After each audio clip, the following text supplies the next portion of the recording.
Hello friends. आज के इस क्लास में हम लोग देखेंगे इरिक्शन की साइको सोशल थ्योरी और उसके 8 स्टेजेस। इरिक्शन एक जर्मन अमेरिकन साइकोलॉजिस्ट हैं जिन्होंने थ्योरी दिया है साइको सोशल थ्योरी। ये फेमस थे अपने आइडेंटिटी क्राइसिस को लेके जो इन्होंने दिया था, बताया था। इन 1963 में उन्होंने एक बुक लिखा जिसका नाम था चाइल्डहुड एंड सोसाइटी। इसमें उन्होंने 8 स्टेजेस दिया था जो एक मनुष्य अपने पूरे जीवन काल में उस 8 स्टेजेस से गुजरते हैं। अगर हर एक स्टेज में अगर पॉजिटिव साइड रहता है, नेगेटिव साइड रहता है, अगर हर एक स्टेज वो सक्सेसफुली पार कर जाता है तो उसका बहुत अच्छे से डेवलपमेंट होता है। तो चलिए ये 8 स्टेजेस के बारे में पढ़ते हैं। पहला स्टेज, ट्रस्ट वर्सेस मिसट्रस्ट।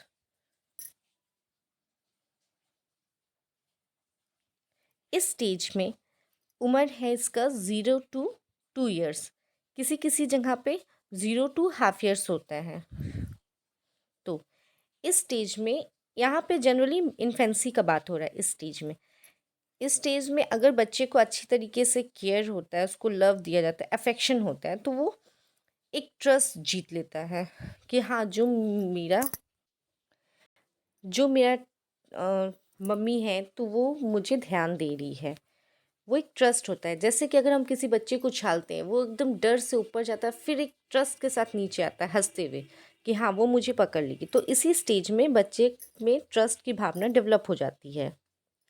अगर वो ट्रस्ट वहाँ नहीं जीत पाती है माँ या जो भी उसका केयर टेकर है, तो वहाँ पे उस सिचुएशन में ये मिसट्रस्ट हो जाता है। Second, autonomy versus same and doubt. इसका उम्र है 2 years से 3 years तक।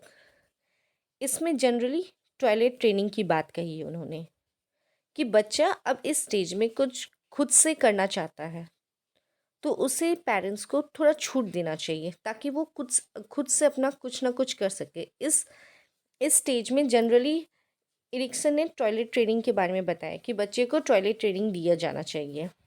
अगर उसमें ये सक्सेस हो जाता है, अगर वो सही से वो ट्रेनिंग कर लेता है, तो उसमें ऑटोनॉमी आ जाएगी, फ्रीडम हो जाएगा, उसे लगेगा कि हाँ, मैं खुद से कर सकता हूँ। अगर उसे वो सही से इस स्टेज को पार नहीं करेगा तो उसे सेम और डाउट की भावना रहेगी। वो सोचेगा क्या मैं कभी कुछ काम कर सकता हूँ खुद से कि नहीं कर सकता हूँ। अब आते हैं तीसरे स्टेज में। ये है इनिशिएटिव वर्सेस गिल्ट। इसकी एज है 3 years से 6 years तक। इसे प्ले एज भी कहा जाता है। इसमें बच्चे को इंडिपेंडेंस दिया जाता है कि वो खुद से कुछ एक्सप्लोर करे। इस एज में बच्चे के अंदर बहुत ही क्यूरियोसिटी रहती है हर एक चीज़ करने की। जैसे कोई बच्चा मम्मी को देख रहा है रोटी बनाते हुए, वो खुद से वो आटा लेके कुछ बनाते रहता है। अगर इसी टाइम पे अगर किसी उसकी मम्मी उसे डांट देती है कि नहीं, तुमसे कुछ नहीं होगा, तुम ये सब क्या कर रहे हो, उस स्टेज में उसके अंदर हमेशा लगेगा कि हाँ, मैं कुछ कर नहीं सकती या कर नहीं सकता।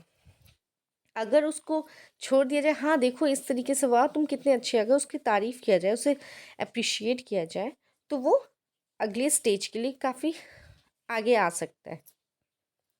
अब नेक्स्ट स्टेज है इंडस्ट्री वर्सेस इन्फ्योरिटी। इसकी एज है 6 years to 12 years। इस स्टेज में बच्चा स्कूल जाने लगता है। वो स्कूल के हर एक कंपटीशन में पार्टिसिपेट करता है, गेम्स खेलता है, स्पोर्ट्स में आता है।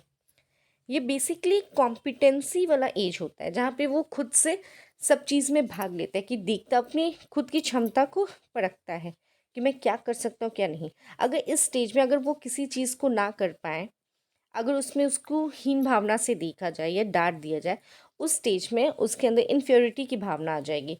तब वो बच्चा आगे जाके हो सके लाइफ में कभी सक्सेस ना हो पाए, या फिर वो हमेशा डरे रहे कि अरे मेरे से तो ये होगा ही नहीं। तो इरिक्शन इस स्टेज के बारे में बताता है। नेक्स्ट स्टेज है आइडेंटिटी वर्सेस रोल कन्फ्यूजन। इस एज में बच्चों में अपनी पहचान बनाने की बहुत ज़्यादा ही उत्सुकता होती है। किसी को इस एज में ही लगता है कि मुझे क्या बनना है, मेरी लाइफ में आगे मुझे फ्यूचर में क्या करना है। ये एज होता है 12 से लेके 18 ईयर्स। इसी एज में लगता है कि मैं कौन सा फील्ड चुनूँ। अगर वो सही चुनाव कर लेता है तब तो उसकी एक पहचान बन जाती है। अगर वो कन्फ्यूजन में रहता है तो ये क्या लीड करेगा, रोल कन्फ्यूज़न हो जाएगा। तब वो मे बी उस फील्ड में आगे सक्सेस ना हो पाए। जैसे किसी को बनना था टीचर, वो बन गया कुछ और, तो मे बी उसका इंटरेस्ट फील्ड ना हो तो वो ज़्यादा सक्सेस ना मिल पाए उसे। अब नेक्स्ट स्टेज आता है इंटीमेसी वर्स आइसोलेशन। इसका एज का ग्रुप है 18 ईयर्स to 40। इसमें कोई भी पर्सन अपने पार्टनर को फाइंड करता है। ये बेसिकली मैरिज के लिए होता है। अगर इस एज में अगर उसे सही लाइफ पार्टनर मिल गया तो ठीक, नहीं तो आगे चल के हो सके सेपरेशन हो जाए या आइसोलेशन हो जाए। ठीक। नेक्स्ट स्टेज है जनरेटिविटी वॉज अ स्टैग्नेशन, जिसकी एज है 40 to 60, या किसी किसी बुक में रहेगा 65। इस स्टेज में हम दूसरे लोगों के बारे में ज़्यादा सोचते हैं, दूसरों का भला करने की ज़्यादा सोचते रहते हैं।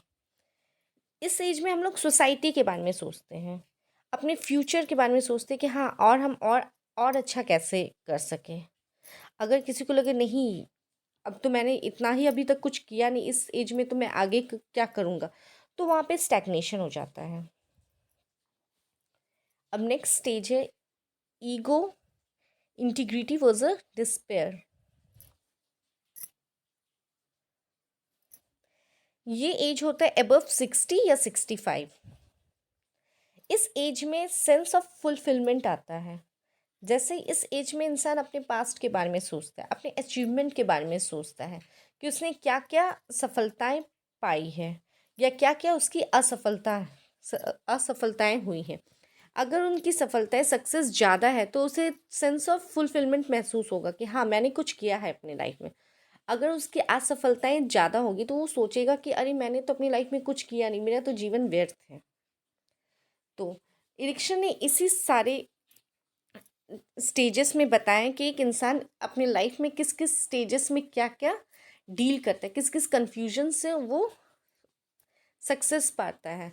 अगर उसका सब पॉजिटिव साइड हुआ तब उसका सक्सेस में वो लीड करेगा।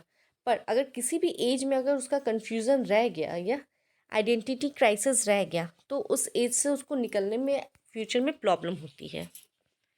तो ये था एडिक्शन की साइको सोशल थ्योरी। अगर आपको ये अच्छा लगा तो प्लीज़ लाइक कीजिएगा और सब्सक्राइब कीजिएगा। Thank you.